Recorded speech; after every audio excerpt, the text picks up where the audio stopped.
Morning class. This video is going to be on systems of linear equations, more specifically graphing. There are three different types of ways to solve a system. The first one is graphing, which is what we're going to do. Second is substitution, and the third is elimination. All right, so within graphing, solving a system by graphing, I'm going to show you the three types of solutions that you may get when you solve a system. The three types are, the first one is one solution, the second is no solution, and the third is infinitely many solutions. And we're going to talk about those. All right, so if you look over here, I'm going to have a bunch of equations. I'm going to explain using these equations, those types of solutions. Now, generally when you want to solve a system by graphing, you want it in slope-intercept form, which is this over here, y equal to mx plus b, where m represents the slope, right? How much you're rising, how much you're running. And b represents the y-intercept, right? That's where you intersect the y-axis, this vertical line right here. Okay, so I'm going to give you two equations, starting off with these two. Y equal to 1 over 2x minus 4, and y equal to negative 3x plus 10.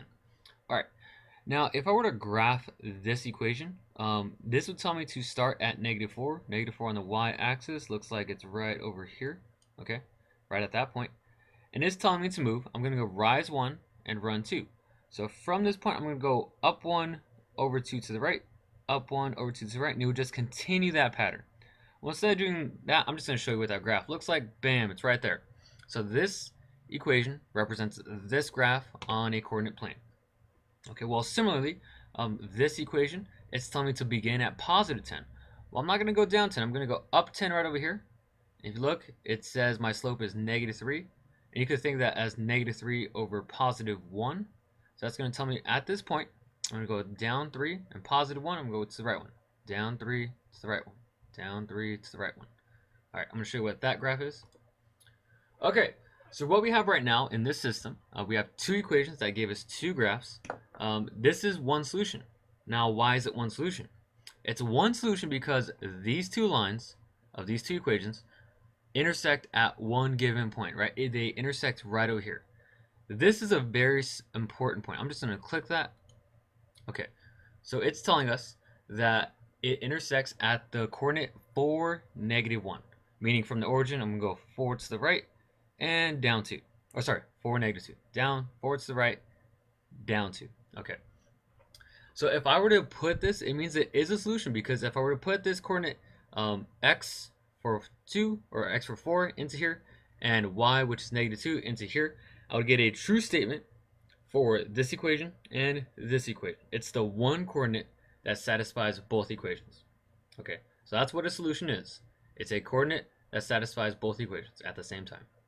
All right, let's go through the next solution. So over here, I'm going to give you these two equations. So I'm just going to give you y equal to 3x plus 1. All right, it's that line right over here. And y equal to 3x minus 15. So it's going to intersect at negative 15 right over here. Okay, now this is no solution. Well, for one solution, it was because they intersected at one point. No solution means that they're going to intersect at no point. There's no possible way that that can happen. Now, why is that true?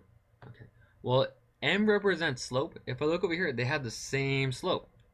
Well, if you have the same slope, these lines, we call them parallel.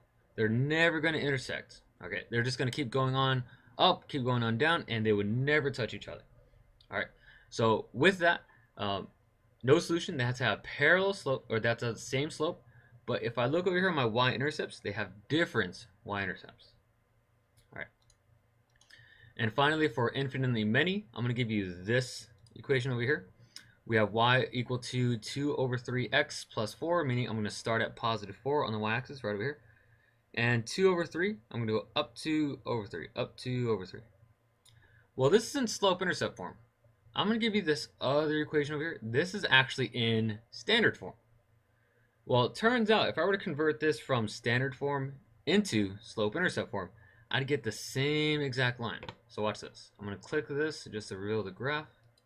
All right, that black line represents this thing right over here. Let me click it again just to make it disappear, just so we can understand that they're the same line.